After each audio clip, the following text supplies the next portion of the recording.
أعوذ بالله من الشيطان الرجيم بسم الله الرحمن الرحيم اللهم صل على محمد وآل Muhammad. Nous sommes aujourd'hui le 3 mai 2021 et nous avons la chance durant ces jours de tristesse, les jours du martyre de l'imam Ali alayhi salam.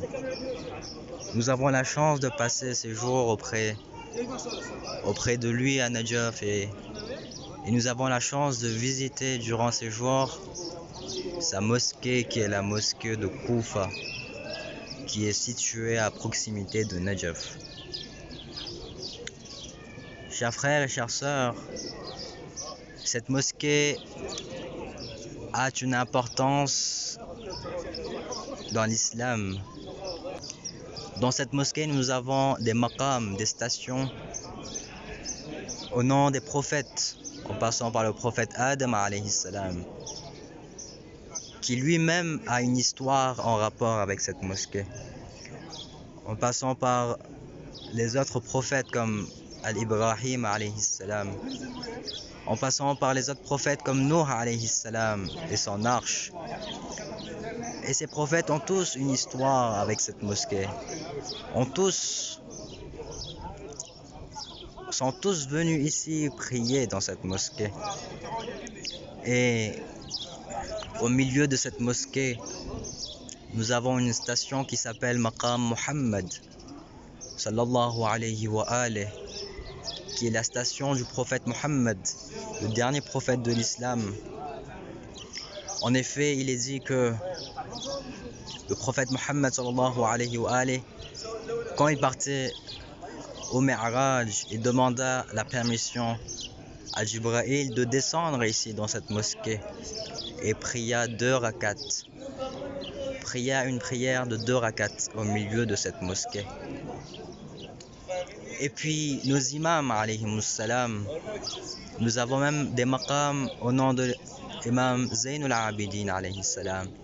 Nous avons un maqam au nom de l'imam Sadiq alayhi salam, et ainsi que d'autres imams qui sont venus et ont prié, ont adoré Allah Azza wa Jal dans cette mosquée. Et puis pour finir, nous avons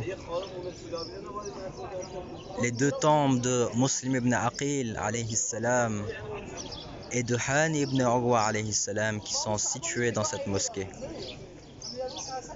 Et donc cette mosquée a même une histoire avec l'histoire de Karbala et l'histoire du martyre de l'imam al-Hussein alayhi salam. Et cette mosquée est la mosquée de l'imam Sahib al-Amri wal-Asri wal-Zaman, Ajjalallah ta'ala farajahu sharif. Il est dit qu'en effet que tout comme l'imam Ali alayhi salam avait pris cet endroit comme sa capitale, la capitale de son gouvernement, il est dit que l'imam Mahdi alayhi salam fera la même chose.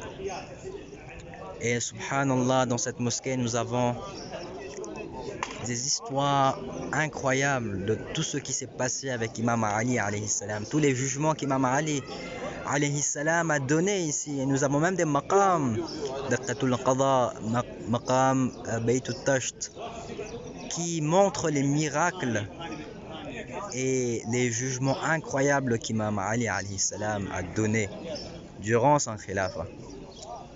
Et ce qui est incroyable, c'est que même avant sa khilafa, quand les califes usurpateurs étaient au pouvoir, et à chaque fois qu'ils n'arrivaient pas à résoudre des problèmes, à répondre à des questions, à donner des jugements, ils venaient voir l'imam Ali alayhi salam.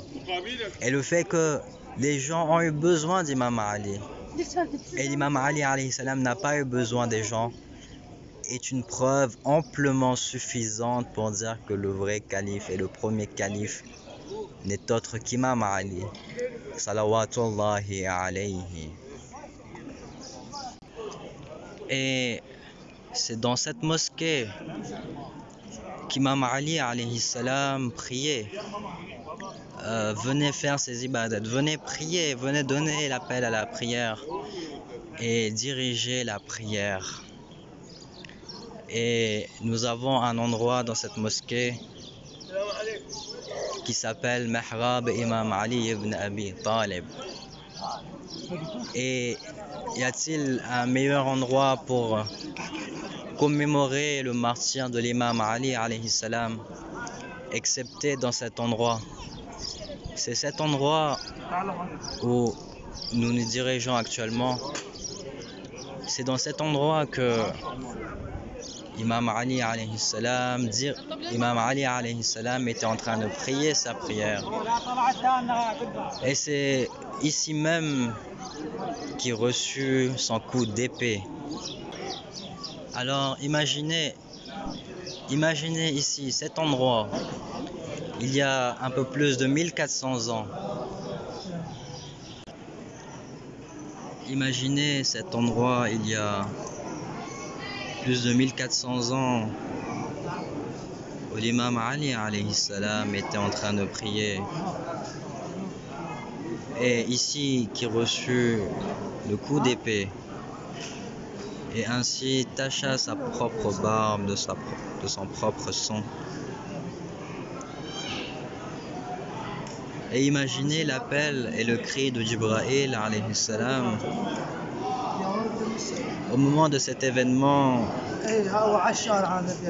son cri qui disait Tahaddamat wallah aw kana al-huda.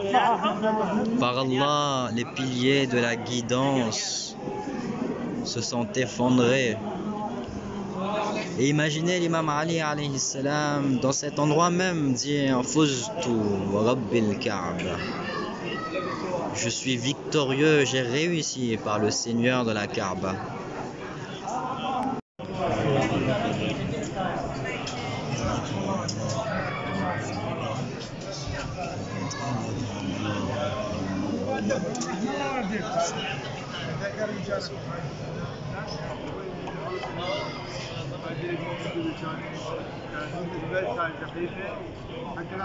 السلام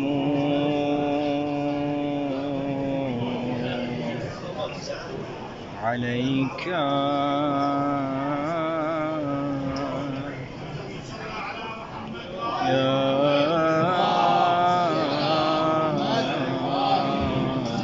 اللهم صل على محمد وآل محمد يا أمير المؤمنين يا علي بن أبي طالب يا وجيها عند الله اشفع لنا عند الله.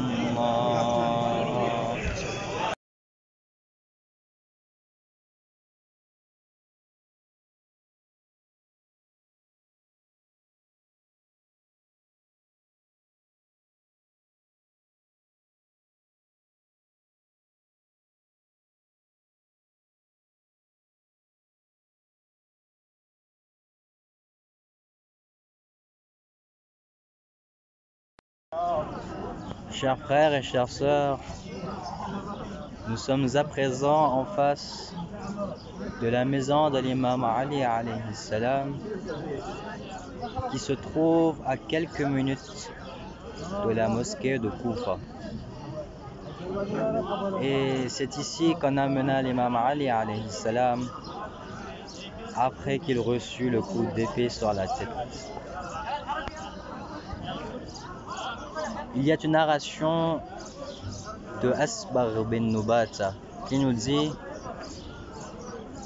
qu'après qu'imam Ali alayhi salam fut ramené ici, Asbar dit qu'ils sont venus, lui et les compagnons d'imam Ali alayhi salam, devant la porte de sa maison. Et lorsqu'ils entendirent les cris et les pleurs émanant de l'intérieur de la maison, les compagnons commencèrent à pleurer et pleurèrent à voix haute. L'imam al-Hassan alayhi salam sortit de la maison. Il les demanda de rentrer chez eux. Asbar nous dit que tous les compagnons rentrèrent excepté lui qui resta devant la porte.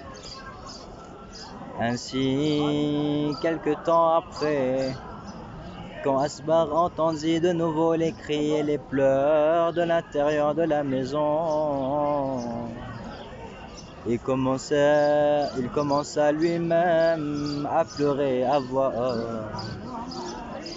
Imam al-Hassan alayhi salam sortit et dit: ne vous avais-je pas demandé de partir? Asbar dit à Hassan: oh Imam, mon âme ne veut pas me suivre. Mes pieds ne veulent pas me soulever, me faire éloigner de Amir al-Mu'minin jusqu'à ce que je le voie. Ainsi, Asbar bin Nubata fut autorisé à rentrer à voir Imam Ali alayhi salam. Quand Asbar vit l'état de l'imam Ali, il n'a pas pu se retenir et commença à avoir les larmes aux yeux jusqu'à ce que Ali ibn Abi Talib le dit: ne pleure pas, car par Allah c'est le paradis. Je suis en train de me diriger au paradis. Asbar dit: oh Ali, je sais par Allah que tu pars au paradis. Si je pleure, c'est ma perte, c'est notre séparation à toi. Nous ne pourrons plus jamais entendre de ta bouche bénie des paroles. Ya Ali, comment supporter ta séparation? Ya Ali, tu étais le père des orphelins. Les orphelins oubliaient qu'ils étaient orphelins parce que tu étais leur père. Tu étais toujours celui qui s'occupe d'eux, celui qui s'occupe des pauvres, celui qui s'occupe de ceux qui n'ont personne. Alors quand les orphelins de Koufa apprirent que seul le lait pouvait te soulager, les orphelins de Koufa sont venus ici même devant ta maison, avec chacun dans leurs mains du lait pour te donner. Ya Ali, aujourd'hui c'est toi qui as besoin qu'on prenne soin de toi. Ya Ali, qui sera là pour nous après toi?